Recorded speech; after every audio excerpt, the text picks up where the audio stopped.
Welcome back to the channel, guys. Well, this is it. This is the last video of the two-wheel drive Tacoma. I know, I'm kind of sad that this is gonna be it, but I figure I'll make a quick video highlighting a few mods that initially when I put on the two-wheel drive Tacoma, I thought I needed.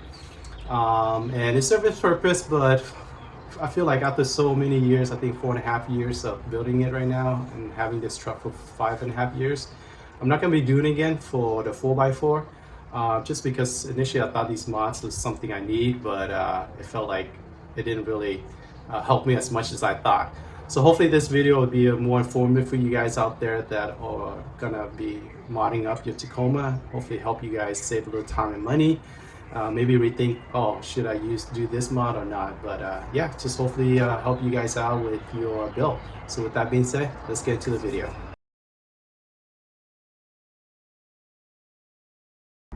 Alright guys, so the first thing I'm not doing again is the suspension. So these are the Bilstein 5100 with the Man Emu 288, I believe, coil spring. So they give me about 2.5 inch of lift.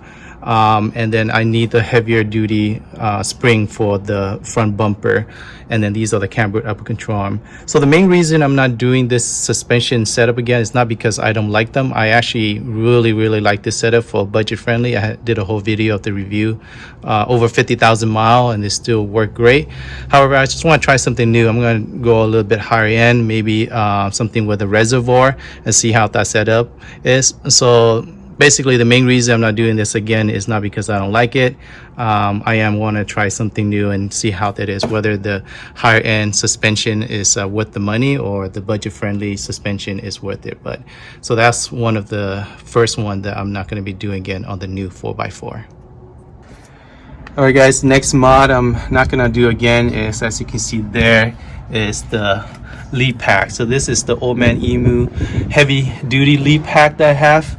So initially when I put this on, I thought I need the extra weight support for what I do for work, but it turned out that I actually don't need it that much. But this is for those that are planning to put a lot of weight. I highly recommend getting something a little bit heavier than just your normal lead pack. So I'm gonna do just a added leaf and see how that goes in my 4x4.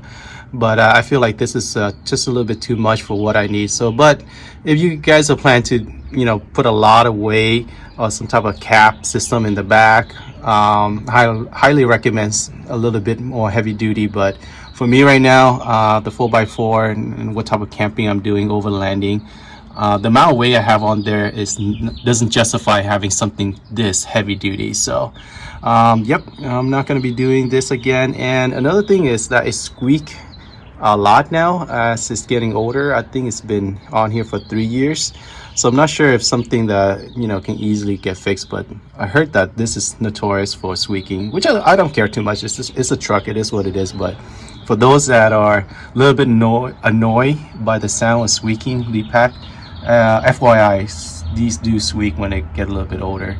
And probably, you know, you can take care of it by greasing it, but for me, I haven't really greased it, so it is what it is. But I'm not gonna plan to do this heavy duty lead pack again.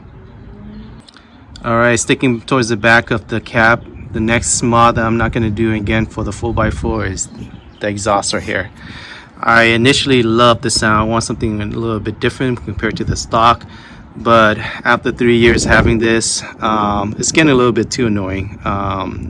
The droning inside the cab, especially on a long road trip, it's just getting a little bit annoying.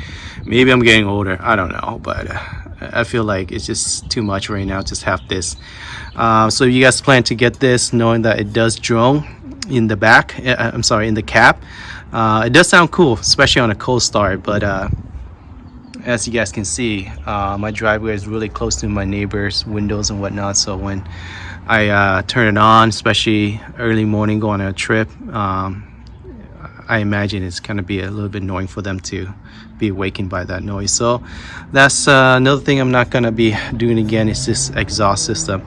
Maybe the TRD Pro exhaust system, I'm not sure they have for the long bed or not, but I heard that a little bit of a better sound. But for now, I'm just gonna stick with the stock exhaust and kind of enjoy the quiet of being in the cab and driving. But yeah, so this is another mod that I'm not gonna be doing again on the 4x4. All right, guys, going back onto the front here, the next mod I'm not doing again are the power stop rotors and brake pads. It's hard to see, but it's in there.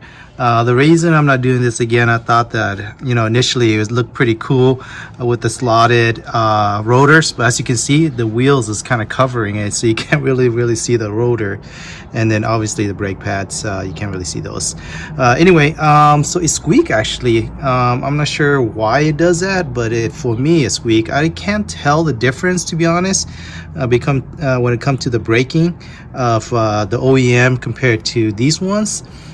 So I talked to my mechanic. He said about half or more than 0.5% of any aftermarket like rotors is squeak for some reason. So I thought initially it was my brake pads is up, so I want to get them changed, but turned out that no, my brake pads are like 80% still there. It's just he said that the rotors for some reason make those noise, aftermarket rotors. So that's another reason I'm not doing it again. It looks pretty cool, but obviously with the wheel you can't really take a look at it. And then yeah, it does help with the heat, obviously with the slotted, but to be honest, when I brake I can't tell the difference between the OEM compared to the power stop. So this is another mod that I'm not going to be doing again. All right, guys, so the next one that I'm not going to be doing again is actually not the wheels but the tires. So these are the KO2 285. I got the 75 R16, and these are the Load E, as you guys can see. Now the reason why not going to go with this is actually because of the weight. So these are almost 60 pounds per tires. And so what for my research is that they're about 10 pounds heavier per tire compared to the Load C, I believe. And they actually don't make it 285 75 16 low C, so you gotta go 285 70 R16 or R17 low C. So yeah, they're just heavier tire. And the reason I'm not doing this is because initially I thought I kind of want the sidewall, because they do have thicker sidewall compared to the low C. The Low E is thicker, that's why they're heavier. But it's just a little bit heavier than I like. I love the way they stick out a little bit, but they're definitely heavier than what I initially like, and it does kind of kill my MPG a little bit if that's something you're concerned about. So the reason why is you want to get Low C is definitely the thicker sidewall, but more than anything is if you have a heavier load in the back of your truck or you plan to tow a lot, these type of tire might be the one you want, but that's not something I have. So initially I thought I kind of needed it, and the shop that I went to, he didn't have the Low C, so I was like, oh, this is go Low E, see what happened. And it's just like, whoa, it's a little bit heavier than I like. So I'm not gonna be doing this again. Maybe the same size, 285 70 or 17 or 16 and Low C, but not Load E. And maybe I'll get some what do they call those spider, what do they call those things to stick out your tire a little bit? Forgot the name already. But wheel spacer, that's what it is. So maybe I'll get some wheel spacer and get the look I'm looking for. But yeah, the tire wise, or the different offset when it comes to the rims. So but the tire wise, I think I'm not going to do the Load E anymore. I'm going to stick with the Low C, at least for the KO2.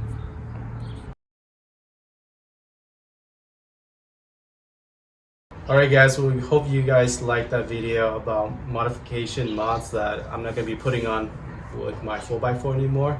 Like I said, some of these mods initially I thought I need on my Tacoma and but after 4.5 years of having it, I'm not going to be putting on my new 4x4 anymore. So hopefully this video is a little bit more informative, helpful you guys for those planning to do these type of mod that rethink maybe do I need this or not. So just rethink about it. But if it's something you guys want to do, yeah, go for it. It's just for me from now on, for my new 4x4, I'm not going to be putting these mods on anymore. So hopefully this video will help you guys out. But yeah, this is it. This is it for the two-wheel drive Tacoma. Last video. Crazy. 5.5 years of having this thing. And yeah, it's time to move on. sad, but it is what it is.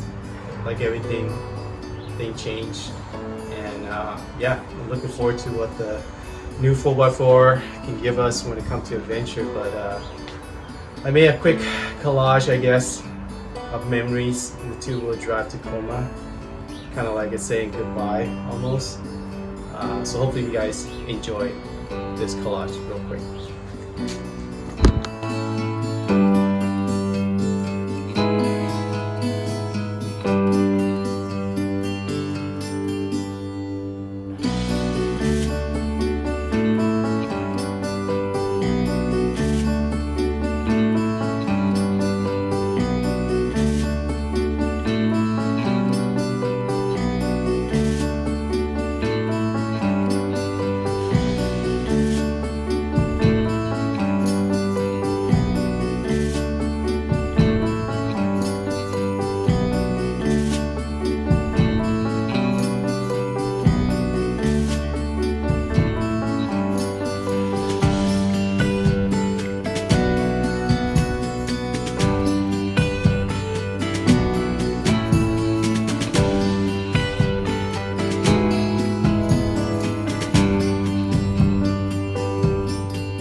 You better give me some good memories.